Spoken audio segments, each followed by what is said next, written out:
Devara it is not in the terms of scale but the idea it self. ఇది నేనంటున్న మాటలు కాదు, మన కొరిటాల శివ గారు అన్న మాటలు. ఆయన మాట్లాడడమే తక్కువ మాట్లాడతాడు.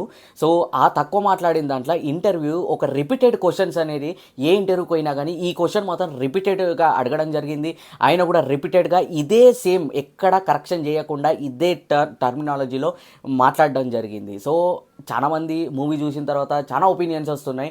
So every one have their own individual opinions. But నాకు ఇండివిజువల్గా నేను థియేటర్ ఎక్స్పీరియన్స్ ఎలా అయ్యాననేది నేను ఈ వీడియోలో షేర్ చేసుకుందాం అనుకుంటున్నాను.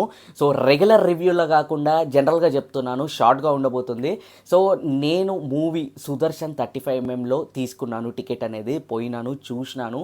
మూవీ ఫస్ట్ హాఫ్ అంతా నిజంగా ఎక్సలెంట్ అనిపించింది. సెకండ్ హాఫ్ వచ్చేసరికి సీరియస్లీ కొద్దిగా డౌన్ అయింది అనిపించింది, కొద్దిగా స్లో అనిపించింది. బట్ బోరింగ్ అయితే అస్సలు కొట్టలేదు. వీళ్ళు ఇచ్చిన హైప్కి కొద్దిగా డల్ అయినట్టు అనిపించింది. బట్ స్టిల్ బోర్ అయితే కొట్టలేదు. I'm marking my words, bore అయితే కొట్టలేదు. బట్ ఎండ్ ఆఫ్ మనకి క్లైమాక్స్లో 20 minutes అది నెవర్ బిఫోర్ అనిపించింది. 20 minutes సీక్వెన్సెస్